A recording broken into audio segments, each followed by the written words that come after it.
Bismillahirrahmanirrahim. Assalamualaikum warahmatullahi wabarakatuh.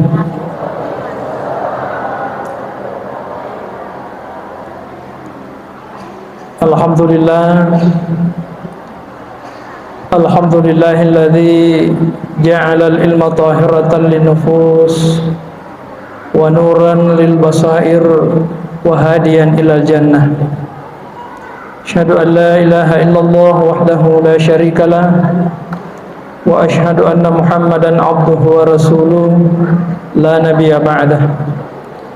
Allahumma shalli wa sallim wa barik ala sayyidina wa habibina wa syafi'ina wa maulana Muhammadin sallallahu alaihi wasallam wa ala alihi wa sahabatihi wa man tabi'ahum bi ihsanin ila yaumiddin, amma ba'd.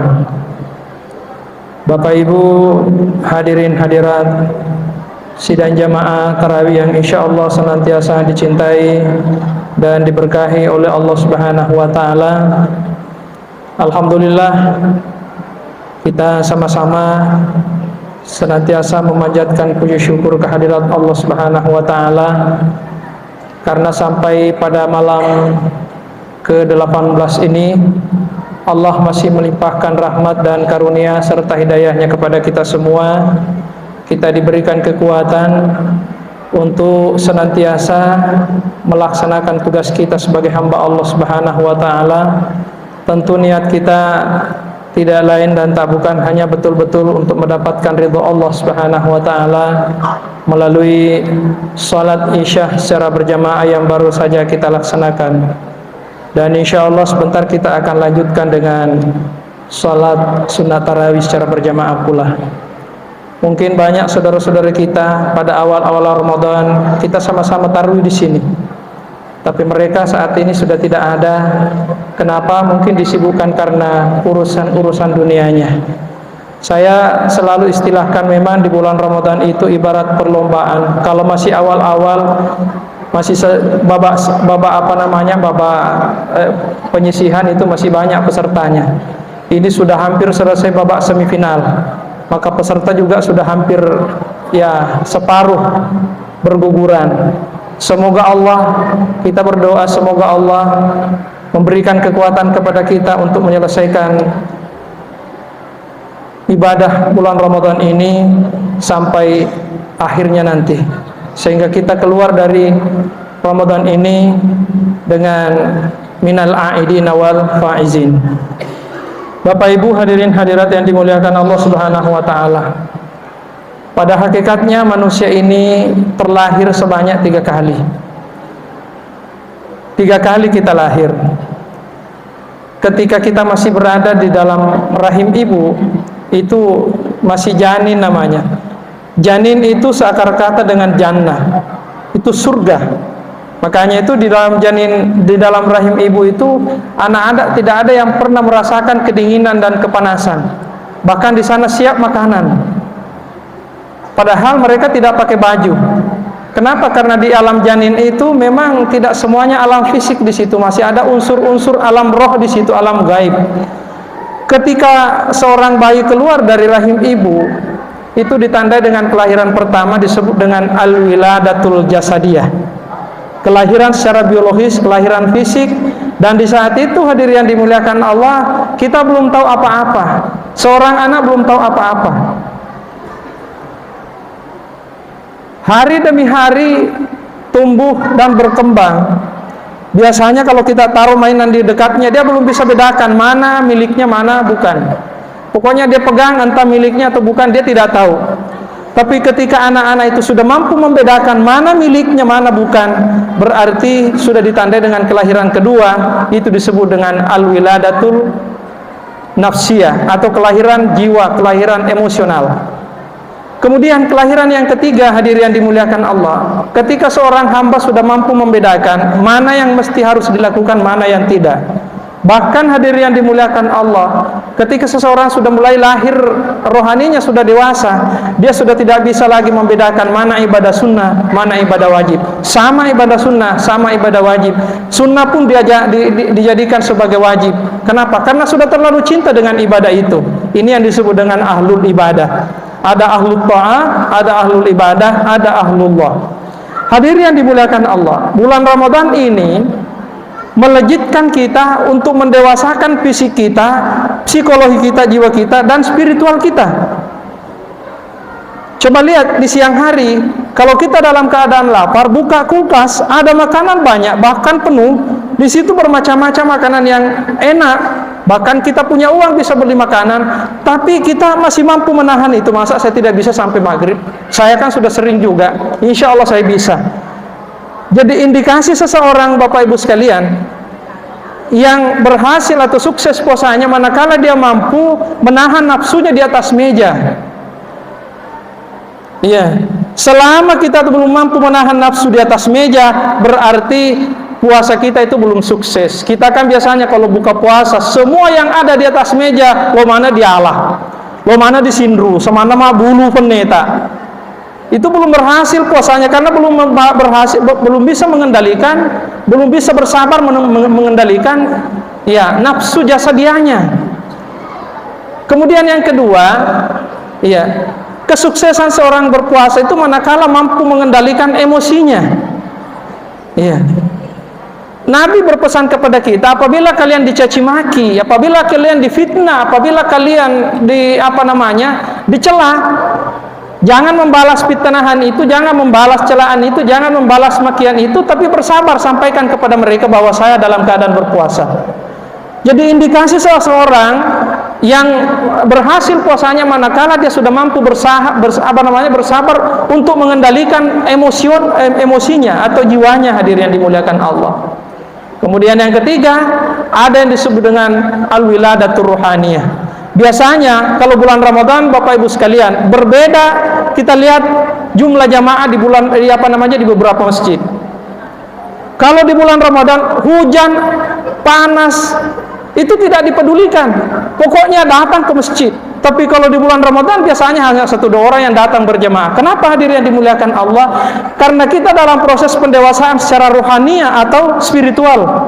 Orang yang mampu membiasakan dirinya bukan hanya di dalam bulan Ramadan, tapi di luar bulan Ramadan pun dia mampu bersabar melakukan ibadah kepada Allah Subhanahu wa taala atas dasar cinta kepada Allah. Insyaallah hadirin yang dimuliakan Allah, ini pertanda bahwa orang ini sudah mulai dewasa spiritualnya atau rohaninya.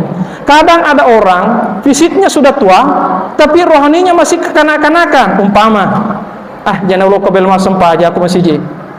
Pama pedi-pedi seduluku. Berarti masih kekanak-kanakan spiritualnya. Jangan belo to masem paja sunnah. Setelah agak senang jangan woto masem paja sunnah tahajud. Paus masem mempolo ka padahal nulle mo. Iya. Jangan lo kema berjama bosi-bosi, tapi lo komo di pasar, lo komo di kantor Ini artinya hadirin belum mampu mengendalikan rohaninya. Tanda orang yang sukses puasanya manakala dia mampu mengendalikan rohaninya, sudah dewasa rohaninya, hadirin yang dimuliakan Allah. Makanya itu ada yang di istilah sabar. Sabar itu dalam Al-Quran bertingkat-tingkat, ada 3 tingkatan. Ada yang disebut sabir, ada masabir, ada sabur. Iya, kalau dalam bahasa Indonesia sama-sama artinya. Sabar atau sabir, hadirin yang dimuliakan Allah. Iya, biasanya kalau ada orang yang membunyikan musik di samping rumah waktu-waktu istirahat tidur, ya kadang-kadang kita mau emosi, tapi kita mampu menahan itu, kita bersabar. Iya, benengi pa aderiolo kurani walala pa loponero kurani wanjalele tapi mako kedena riolo miero. Itu artinya bersabar secara tingkatan orang-orang awam masih bisa, tapi dia masih dendam di situ, masih ada dendamnya. Iya, ini hadir, masih dia ingat. Kemudian yang kedua, ada yang disebut dengan masabir. Masabir itu di samping dia sudah lupakan perbuatan jahat orang kepadanya, dia juga sudah di samping dia sudah memaafkan, dia sudah lupakan juga. Nalupetoni, dia sudah lupakan itu. Ya, tidak menjadikan persoalan. Itu namanya masabir. Tingkatan masabir ini tingkatan orang-orang khawas. Ada tingkatan sabar yang paling tinggi, itu disebut dengan sabur. Apa itu sabur, hadirin yang dimuliakan Allah Subhanahu wa taala? Biasa kita dengar kalau air tuba air susu dibalas dengan air susu itu wajar. Air susu dibalas dengan air susu itu wajar. Tapi kalau air tuba dibalas air susu, itu yang luar biasa. Iya. Ada orang tua angkat membiayai anak angkatnya sekolah sampai kuliah, sampai diurus bekerja. Lalu kemudian setelah itu si anak angkat ini bekerja, bahkan punya jabatan, dilupakan orang tua angkatnya, tidak pernah ditengok, bahkan kadang-kadang ya dibentak-bentak kalau ketemu. Tapi dia tidak persoalkan itu. Bahkan ketika dia akan ditangkap si anak angkat ini, orang tua angkat ini membela. Ini luar biasa, jarang ada yang bisa memiliki ini. Makanya tingkatan sabur ini tidak semua orang hadir yang dimuliakan Allah. Ya, hanya orang-orang tertentu yang dekat dengan Allah Subhanahu wa taala. Ya, kenapa? Karena sifat sabur ini Allah juga miliki. Dalam hadis disebutkan, takhallaku bi akhlaqillah. Berakhlaklah seperti akhlaknya Allah Subhanahu wa taala. Ini hadir yang dimuliakan Allah. Kenapa Allah cungkir balik orang kafir mengingkari dia, tapi dia masih berikan rezeki? Luar biasa kan Allah Subhanahu wa taala. Orang kafir diberikan rezeki, orang musyrik diberikan rezeki. Ya, orang beriman juga diberikan rezeki. Ini luar biasa sabarnya Allah. Andaikan kita mungkin sudah tidak seperti itu, hadir yang dimuliakan Allah Subhanahu wa taala. Makanya itu salah satu nama Allah dalam Asmaul Husna itu disebut dengan As-Sabur. As-Sabur itu sabarnya ya adalah air tuba yang dibalas dengan air susu. Apa namanya? Air susu. Ini hadir yang dimuliakan Allah Subhanahu wa taala. Kita berdoa dan memohon di hadapan Allah Subhanahu wa taala, semoga ya bukan hanya kita bisa mampu sampai di tingkatan sabar, tapi kita paling tidak dalam bulan puasa ini kita dilatih menjadi orang-orang yang mencapai tingkat masabir, kalaupun tidak sampai ke tingkat sabur, hadir yang dimuliakan Allah Subhanahu wa taala. Karena doanya tingkatan sabur ini sudah berbeda dengan doa-doa kita. Doa-doa kita ini orang awam masih sifatnya bil lisanil maqal. Doa kita seakan-akan kalau kita berdoa dipaksa Allah ingin mengabulkan doa kita. Itu kan begitu, hadir yang dimuliakan Allah. Seakan-akan tujuan doa kita itu supaya dikabulkan oleh Allah. Itu doanya orang awam. Doanya orang-orang khawas itu, doanya orang-orang masabir, itu sudah tidak seperti itu lagi. Dia merintih di hadapan Allah, mengeluhkan kehinaannya. Sampai-sampai dia dimuliakan Allah meneteskan air mata, menyadari kekurangan dan kehinaannya di hadapan Allah. Tidak komat kamit mulutnya, tapi hatinya yang berdoa di hadapan Allah, menangis, hadir yang dimuliakan Allah. Itu namanya doa bin lisanil hal. Doa tingkat ketiga ini doanya tingkat-tingkat sabur. Doanya tingkat orang-orang yang sabur ini, hadir yang dimuliakan Allah, dia sudah tidak lagi memprioritaskan dikabulkan doanya. Ya, kenapa? Karena dia sudah lebih menikmati doanya daripada hasil daripada doa itu. Rabbana atina fid dunya hasanah. Dia sudah tidak lagi memikirkan hasilnya fid dunya hasanah wa fil akhirati hasanah, tapi justru doanya itu yang dinikmati. Ini hadir yang dimuliakan Allah. Ini betul-betul menyatu dengan Allah. Ya Allah, aku sudah tidak tahu lagi apa yang saya butuhkan kepadamu. Intinya Engkau yang tahu apa yang aku butuhkan. Aku sudah tidak meminta lagi surgamu. Aku sudah tidak meminta lagi balasan pahala. Aku sudah tidak takut lagi api nerakamu. Yang pasti, yang aku inginkan Engkau ya Allah. Aku nikmati ini doaku ya Allah. Biasa itu kalau kita mancing, lebih nikmat itu kalau pagalaki dibanding daripada Andrena. Ya kan begitu, hadir yang dimuliakan Allah. Aku ya aku mameka pagalana mu, aku Andrena deto. Nah, itu. Ada orang yang berdoa begitu, lebih dinikmati doanya. Ini artinya orang yang sudah berada pada tingkatan orang-orang khawas. Doanya orang sabur. Doanya orang sabur itu Allah yang tahu. Orang tua kita dulu mengatakan hati-hati kepada orang semacam ini. Kenapa? Kalau dia tersinggung, kalau dia disinggung, dia tidak tersinggung. Yang langsung tersinggung itu Allah. Kalau dia disakiti, dia tidak membalas, tapi yang membalas itu bukan dia, Allah Subhanahu wa taala. Semoga Allah memberikan kita kesabaran selama dalam bulan Ramadan ini, agar sabar-sabar yang tadi saya sampaikan itu tidak hanya kita sampai kepada tingkatan sabar awam, ya, karena di dalam Al-Quran itu tidak ada yang tidak dicintai Allah tingkatan sabar ini, mulai dari tingkatan sabir, tingkatan masabir, sampai tingkatan sabur. Coba dalam Al-Quran Allah berfirman, wallahu yuhibbus sabirin. Allah mencintai orang-orang yang bersabar. As-sabir itu sabar tingkatan rendahan, tingkatan orang awam, apalagi dengan tingkatan orang-orang hawas atau hawasul hawas, hadir yang dimuliakan Allah. Semoga bermanfaat. Wallahumma fiqil aqwamit thoriq. Wabillahi taufiq wa sa'ada. Wassalamualaikum warahmatullahi wabarakatuh.